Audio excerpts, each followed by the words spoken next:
Assalomu alaykum, hurmatli televizor ko'rguvchilar. Yaxshimsizlar? Dunyo Uyg'ur qurultiyi Tor televiziyasining kunlik xabarlar programmasiga hammanglar xush kelibsizlar. Men riyosatchi Iftixor Abdurashid. Bugun dushanba. Hurmatli ko'rmanlar, tövəndə diqqətinizlər kunlik xabarlar programmamızning tafsilotida bo'lsin. O'tgan shanba kunidan e'tiboran dunyoning har qaysi ellarida faoliyat olib berayotgan Uyg'ur tashkilotlari, siyosiy faoliyatchilarimiz va avom xalqimiz Sharq Turkiston Islom Jumhuriyati qurilganligining 91 yilligini, Sharq Turkiston Cumhuriyeti qurilganligining 80 yilligini iftixorlanish tuyg'usi bilan keng ko'lamda xotirlash faoliyatlarini o'tkazish orqali milliy irodamizni va mustaqillik bo'lgan tashnoliqimizni xalqaro jamoatchilikka qayta namoyon qilishga boshladi. 9 noyabr shanba kuni kechda Uyg'ur Yevropa madaniyat markazi, Germaniya München yoshlar mashribining uyushtirishi va Dunyo Uyg'ur qurultiyi Germaniya Uyg'ur ma'rif va madaniyat markazining yaqindan moslashishi bilan München shaharlik Milbertshofen madaniyat markazida Sharq Turkiston Cumhuriyet kunimizni qutlug'lash san'at kechiligi o'tkazildi. Dunyo Uyg'ur qurultiyining bayonotchisi va qurultay uchur axborot markazining mudiri Iftixor Abdurashid apandimning riyosatchiligida an'anaviy Uyg'ur mashrib shaklda o'tkazilgan san'at kechiligida Norvegiya, Gollandiya, Angliya, Germaniya qatorliq ellardan kelgan mayr san'atkorlarimiz va Germaniya Uyg'uriya ona til maktabining suyimlik o'quvchilari vatan sevgisi, vatan hasrati namoyon qilingan mol mazmunliq jangovar san'at nomerlarini yuqori mahorat bilan o'rindash orqali tomoshabinlarning qalbida taxt qurdi. Germaniya Uyg'uriya ona til maktabining o'quvchilarining o'rinlashidagi istiqlol marshimiz bilan boshlangan san'at kechiligida navbatda Afrikada xizmat ziyoratida bo'layotgan Dunyo Uyg'ur qurultiyining raisi Turg'unjon Alovuddin apandimga vakolatan ichilish so'z qilgan qurultayning oliy maslahatchisi Farhod Yo'rinqash apandim vatan ichi va sirtidagi butun Sharq Turkistonlik qarindoshlarimizning Jumhuriyat bayramini tabrikladi.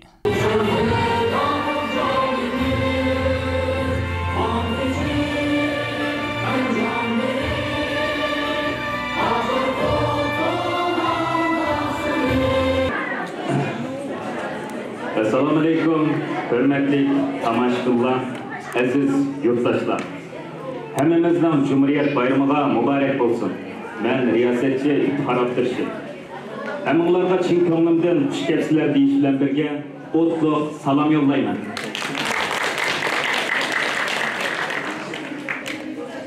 Her yili 12 noyabrda bizga ochiq estimlarni saldigan bu kunni ma'yuslik ve iftixor tuyg'usi ichida o'tkazib kelyapmiz.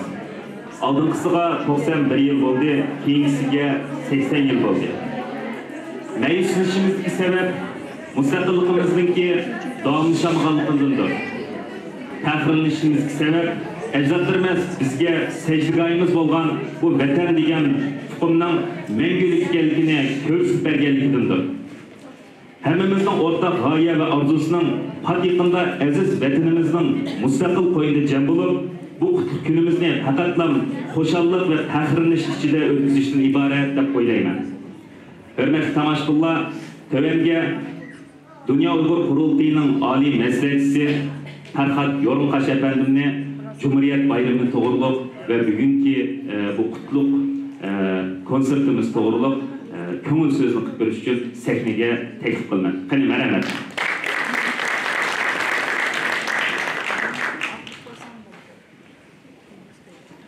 Assalomu alaykum aziz qarindoshlar. Men Dunyo Uyg'ur qurultiyiga va qurultiyimizning raisi Turg'unjon Alovuddin apandimga vakolatdan vatan ichi va sirtidagi butun Sharq Turkistonlik qarindoshlarimizning Sharq Turkiston Cumhuriyet bayramini tabriklayman. Cumhuriyet bayramımızga mübarek olsun, kutlu olsun.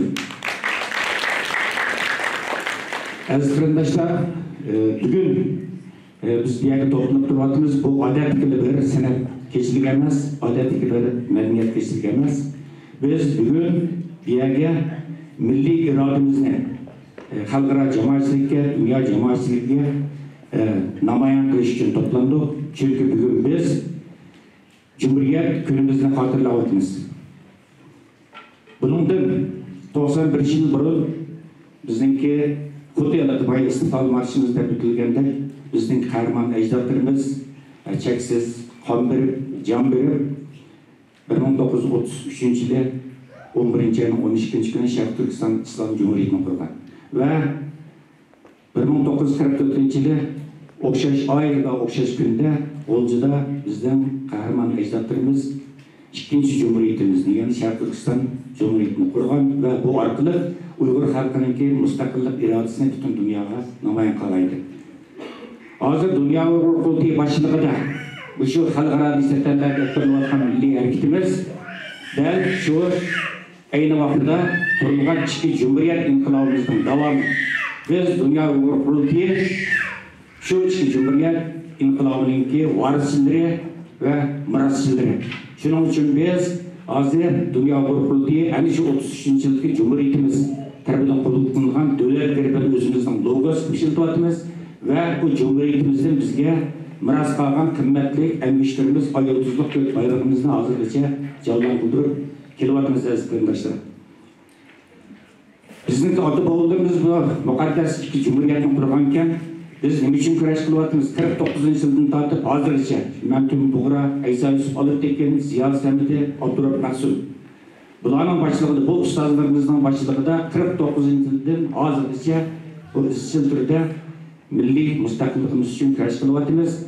Shuningdek ishimizki bizda irodali bo'ladigan, fidokorlik bo'ladigan biz menga Tarman ajdodlarimiz kurgan milli mustaqilligimizni cho'qim asliga keltiramiz ve 3. Cumhuriyetimizni çoxum kurup çıkımız ve Cumhuriyet bayramımızı inşallah bizim müstakil öz Şarkı Türkistan vatanımızda kutlayımız inşallah. Bugün ben bu anlatık faaliyetini teşkil eden Uygur Avrupa Medeniyet Merkezi'ne ve onun reisi hürmetli Bömincan inimizga ve pidalkar qaysi ellerden kelgan pidalkar sanatkarlarımız alayda rahmet eytimen ve bu bugünkü faaliyetini teşkil eden milyonluk yaşta meşrepinin barlık pidalkar azalarına rahmet eytimen ve her katımlık başında faaliyetlerimizde, munberlerimizde zor pidalkarlıklarını göstergen, tırışçılık göstergen ve bugünkü bu faaliyetin aktif masliş vergen Germaniya Uygur Medeniyet ve Marif Birliği'nin pidalkar azalarına ve bayın ait İstiklal Marşımızı güzel, ait hayacanlı, ait canlı bir şekilde orulap çıkan Uyguriye Ali Mektebi'ndeki okuvchilarga ve bularni yetiştirgen suyumli, kaderli okutuvchilarga Dünya Uygur Kurultayı namıdan ve reisimiz Turguncu Alavuddin Efendi namıdan tekrar rahmet eytimen. Bayramımızga tekrar mübarek olsun.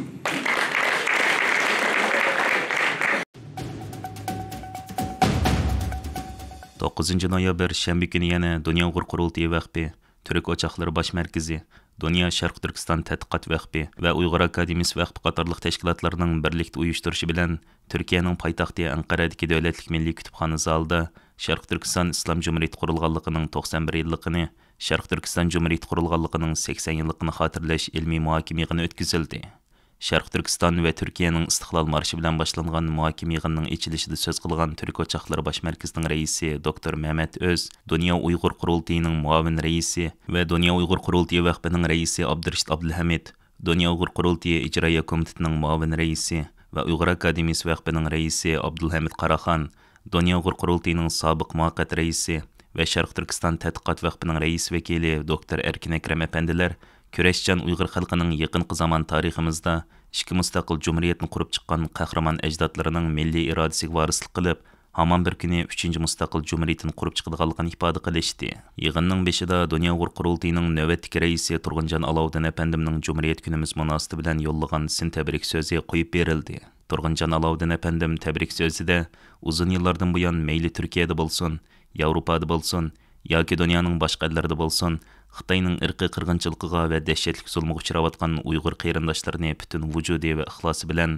moddiy va ma'naviy jihatlardan izchil qo'llab kelayotgan Uyg'ur qarindoshlarining muqaddas davosiga sahib chiqqan Türk Oçaqları Tashkilotiga va uning fidokor rahbarlariga butun Sharq Turkiston xalqi nomidan, jumladan qurultay nomidan alayda minnatdorlik bildirdi. Ikki bilim bo'yicha o'tkazilgan muhokama yig'inida Professor Dr. Erkin Ahmet Muhacirat Uyg'urlar degan temada Professor Dr. Saadettin Yağmur Gömeç efendim Uyg'ur Türklerining o'tmishi va buguni, Professor Dr. Konur Alip Erjilason Sharq Turkiston Cumhuriyetlari degan temada, Dr. Erkin Ekrem Sharq Turkiston davosining kelgusi degan temada, Professor Dr. Alimjon Inoyat ikki Cumhuriyetimiz mezgilidagi matbuot tili degan temada, Professor doktor Ayşe Filiz Yavuz xanım bolsa, Sharq Türkistan haqida his qilganlarim degan temada ilmiy doklad taqdim qildi. 10 noyabr Dünya Uyghur Qurultayı, Uyghur Akademiyasi, Uyghur Hareketi Teşkilatı, Sharq Türkistanlıklar Federatsiyasi, Uyghur Kişilik Hukuk Qurilishi, Uyghur Tədqiqat Mərkəzi, Sharq Türkistan Vaqfi, Dünya Uyghur Yazğıçılar Uyuşması, Uyghur İlim Mərifət Vaqfi və Teklimakan Uyghur Nəşriyyat qatarlıq təşkilatlarının ortaq həmkarlığında 1933 yılı 12 noyabr Qashqarda qurulğan Sharq Türkistan İslam Cumhuriyetining 91 yılı və 1944 yılı 12 noyabr G'uljida qurulğan Sharq Türkistan Cumhuriyetining 80 yılı münasibəti bilan İstanbul Güngərəndə Sharq Türkistan Cumhuriyetlərini xatırlash yig'ini o'tkazildi. Yig'inga İstanbuldagi tashkilot rahbarlari, ziyolilar va o'quvchilar bo'lib, ko'p sonli Sharq Turkistonlik qatnashdi.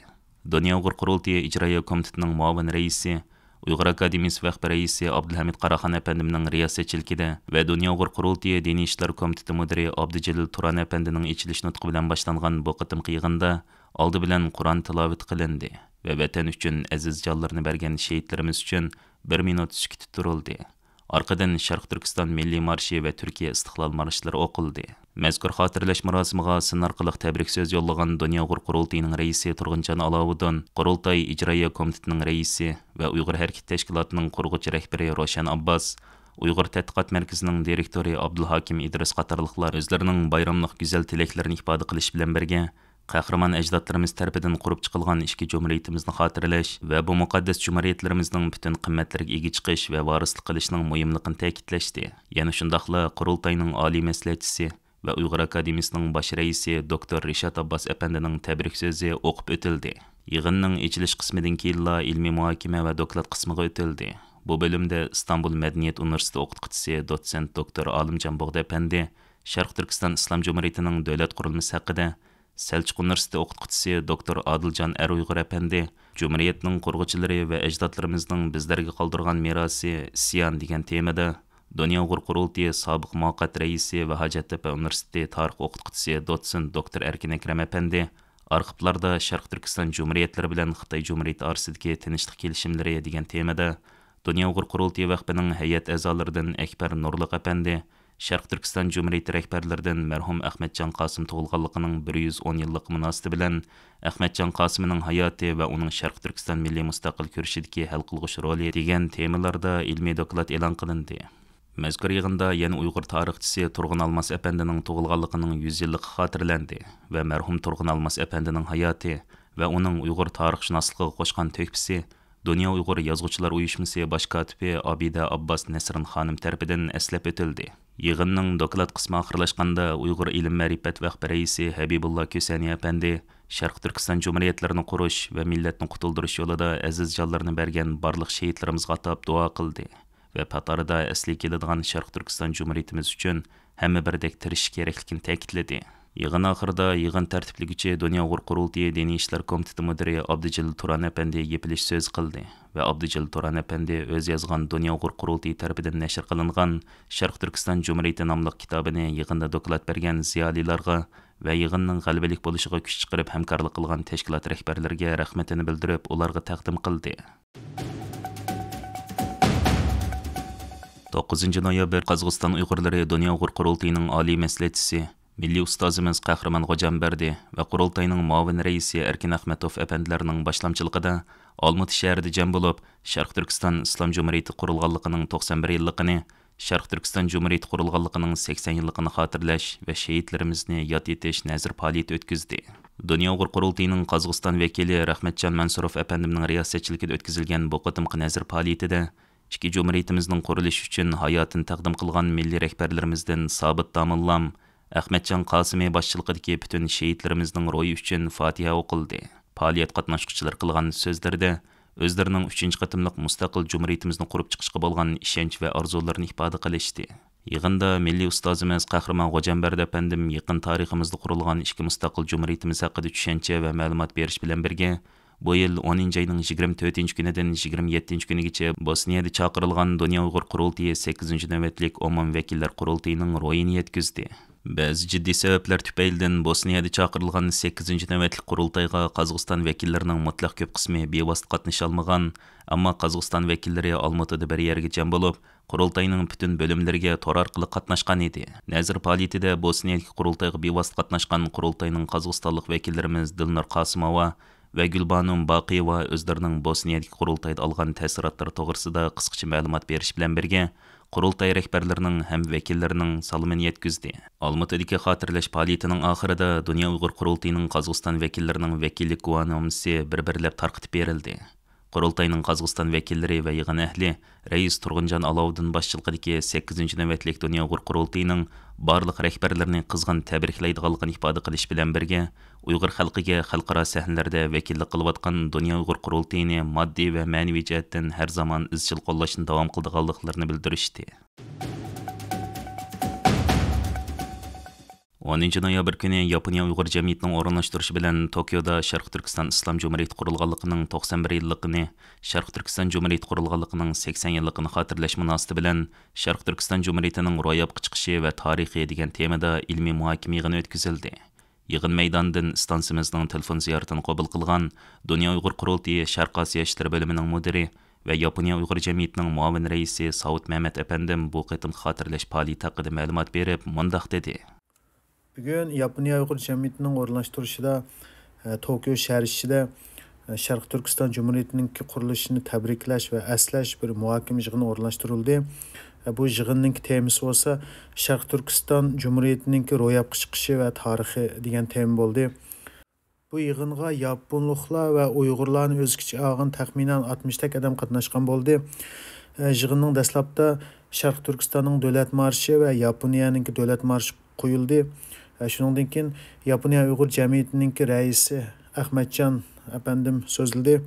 Ahmadjon bo'lsa bizningki Uyg'urlar tarixda qurgan ikki jumhuriyatning tarixini nihoyatda tafsili tushuntirgan bo'ldi. Undan keyin biz taklif qilgan so'zligichi yana Yapon iqtisod universitetining professori Kunojung apandim so'zlagan bo'ldi.